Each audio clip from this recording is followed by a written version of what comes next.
Mischief Evolution 777. A gunman in Arizona has shot a member of the U.S. Congress in the head at point-blank range and killed 6 other people, among them a 9-year-old girl and a federal judge.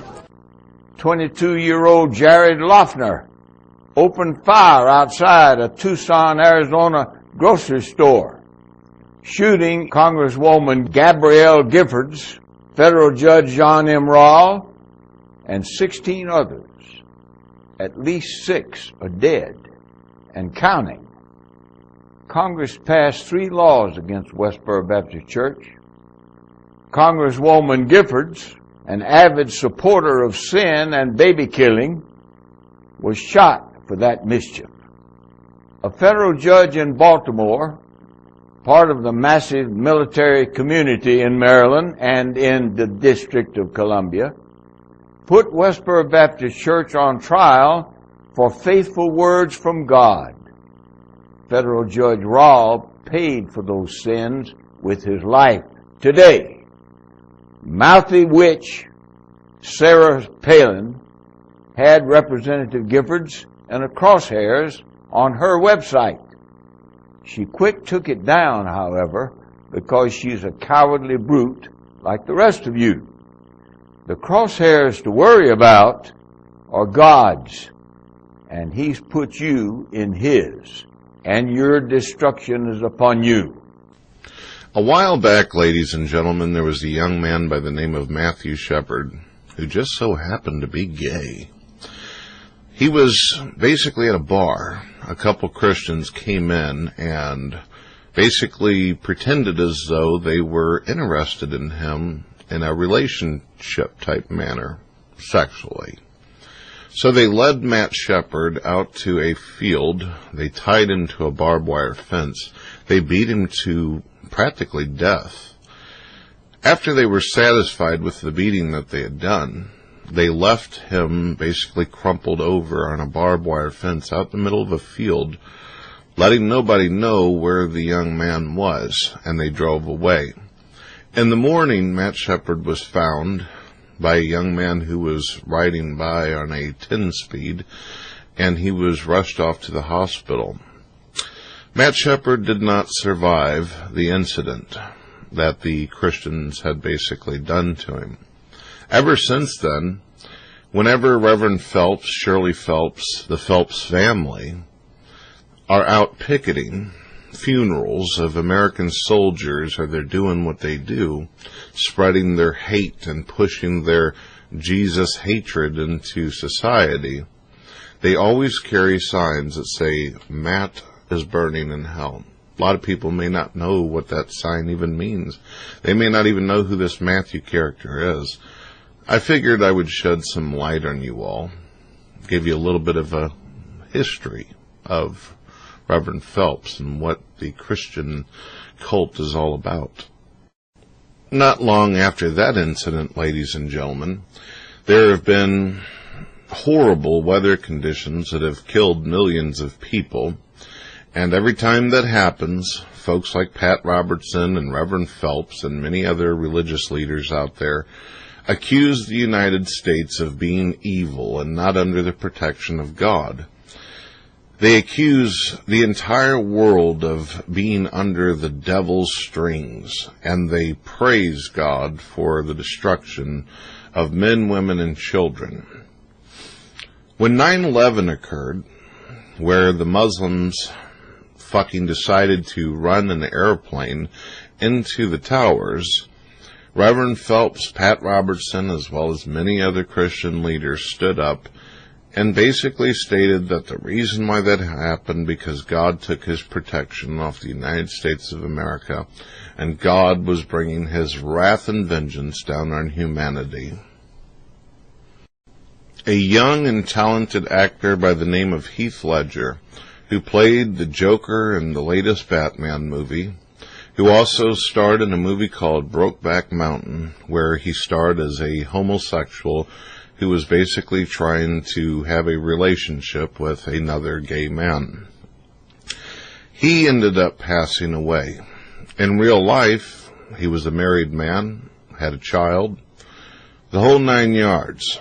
But Reverend Phelps didn't like the fact that he starred in a movie as a homosexual when Heath Ledger wasn't even a homosexual at all. He was just acting in a movie. Reverend Phelps and his family carry signs around basically saying that Heath Ledger got what was coming to him. Heath Ledger this, Heath Ledger that. God's wrath be upon him and he'll be burning in hell.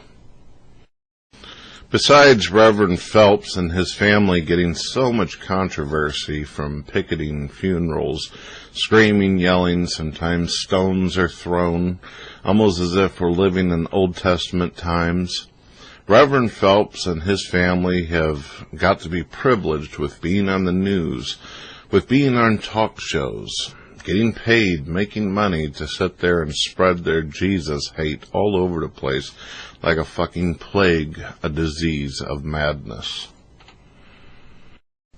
When I listen to Reverend Phelps and his family do this kind of shit out in the street and make the kind of comments they do, like the shooter was sent from God to take out this Congresswoman as well as all these innocent people, including this judge, as well as a young 9-year-old child, there's two things that go through my mind.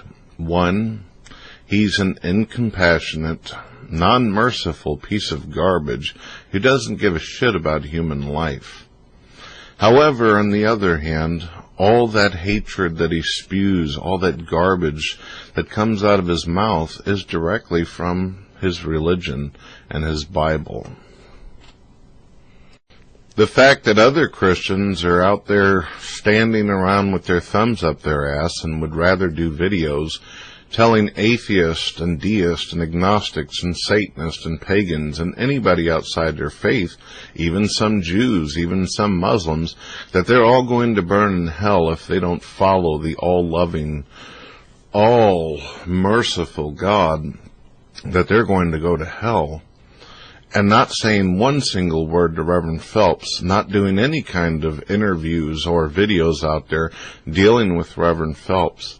I've looked on YouTube to find if there's any Christians dealing with this situation or trying to put a stop to what Reverend Phelps is saying.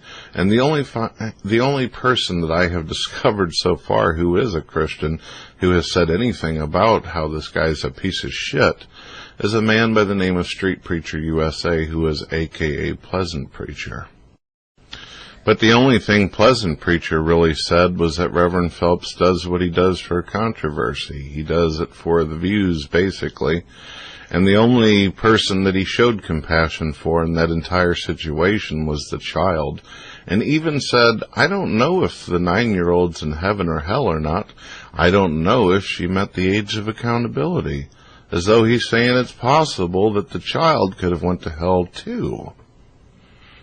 Did she go to heaven? Did she go to hell? That we do not know. She was 9 years old. There's no indication she was greatly wicked. We don't know if she's reached the age of accountability, if she was able to understand or hear the gospel. But that's a whole different story. On one hand, my wife and I are very upset, and we're tore up by the fact that there's Christians out there who do this kind of stuff. This is something that I've known about Christianity for years, though. This is something I've talked about, how Christians wear this mask of love and compassion and mercy, but then they're more than willing to shit on another person's grave. They don't even care or respect the dead. Because of all these Christian leaders who spout all this hatred and all this sickness and bullshit, there's been droves of people leaving the churches and finding peace in other positions, such as atheism, agnosticism, paganism, and many different other forms of views and ideologies. It's because of Christians like this why it is that the crosshairs are actually pointed at the church now, and pointed at these men and women who laugh and cackle at people dying and people suffering, and then blaming it on their particular cosmic boogeyman. It's because of people like this is why Christianity is not going to last, but it's going to die in the fucking dirt where it belongs. And in that way, I can appreciate what these churches are doing. And this way, I can appreciate what Reverend Phelps is doing. Instead of hiding behind a mask, he shows you the true colors of Christianity. And it won't take long, ladies and gentlemen, for the crosshairs to finally meet their target, and that being the end. And I'm not talking about anybody dying from it. I'm talking about a religion and an ideology, a false religion such as Christianity. Peace out, ladies and gentlemen. Feel free to post videos to us, whether they're on topic or not. Share your content by attaching it as a video response. Brett and I will be happy to watch, rate, and share your videos. Please don't forget to rate, sub, and favorite our videos as well. This is a community, so let's help each other. Mr. Evolution 777 can be found on MySpace and Facebook. If you enjoyed Brett's church phone calls, lots can be found at Blip TV. All links can be found in the video descriptions for your convenience. Have a great day.